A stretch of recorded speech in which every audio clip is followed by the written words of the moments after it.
alhana pledwa sina mai thơ zun za khanya zuwa tên câu chuyện vậy khổ har nga si e alhana chun ramuk boy boy ni hin an ram pol hi man na ndak man takau ke asilawa andot mi vậy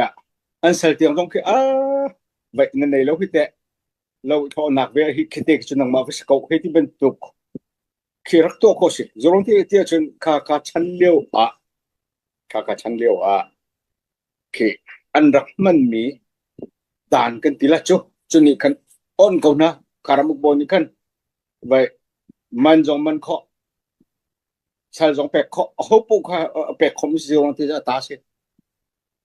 e ple tu hi sina mai thal zakatin zur ti kan ple tu he ka ta ma si na ta ma si o ka legal perspective in vanza usala zakan tilai kaban tu kha vậy kan khruwa nak zonga hen ke vậy thil hi asa khomo sa kholu ti hi van ro pek na ka kan du na pakna pani na ka chon không không ni le se pa se ro ka te atu bentukin ni platua hi tha zang se jen se he tia vậy ke chung kan tim chang tua tong kan tim chang chu ronga chon article pakat katrial chu article pakat katrial mi a chon platua di chin pi ti mi tam pi zong ni kan andak shero ka te khale wa khan vậy chu kai lak cham mi cho vậy platua hen platua chung e mi pi khum ni hen chak lei kan chin u naw na mun khata kho kan sa ti lai ti ke andak ching ni se a for nang chama chun ke mi pi vậy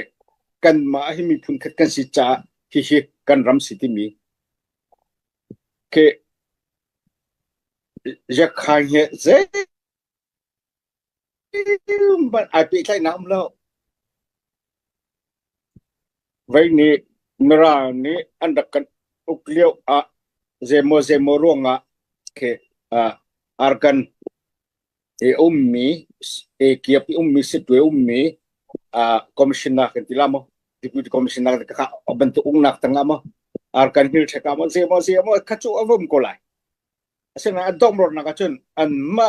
merang por ni kha nan mathen itim to tin dak tilewa hen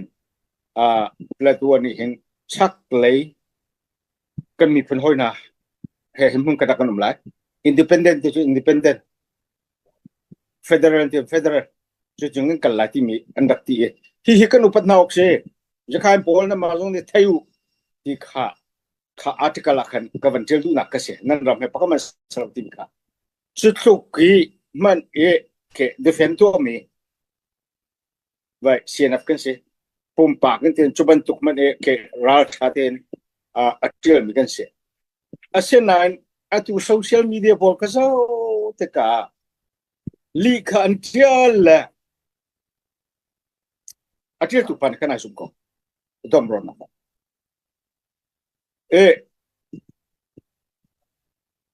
pathum na chim du mi cho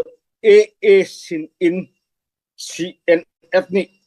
dia khan kan la bal lo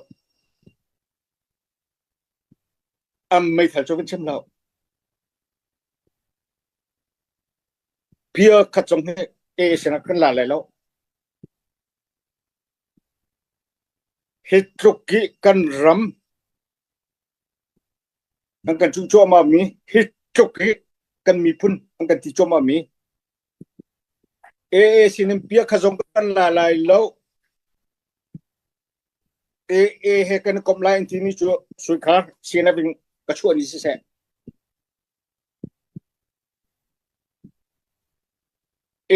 hi kan hoi kom si hen rian kan chuan ti mi ni ithayo tuan bia ni chet siap na lai tuan bia ni chet siap na lai chu ni hin ni a sian dir mun jong si ke ma pum bak dir mun jong si e am min chu chmok anom lo la a chep na la bang hit chen e chu pathian ne ka thap yak mi si ti mun tuk ten ha chu me nom ti si cho la ka ti to mi cho mram phok to ka your enemy is your friend antina en naral e aral chu no hoi kom sin te nan ral hi pakhat long na ne chun ase kho ral hi ke kaban tu kes ka kaban tu kha everything ki zai pop akan ke adik thulo mitum condition pakata ndik ko asena condition ache wa chun tik lo mi ve ko e chu kan rale aral chu sinan kan ma zo kan ra thim kham si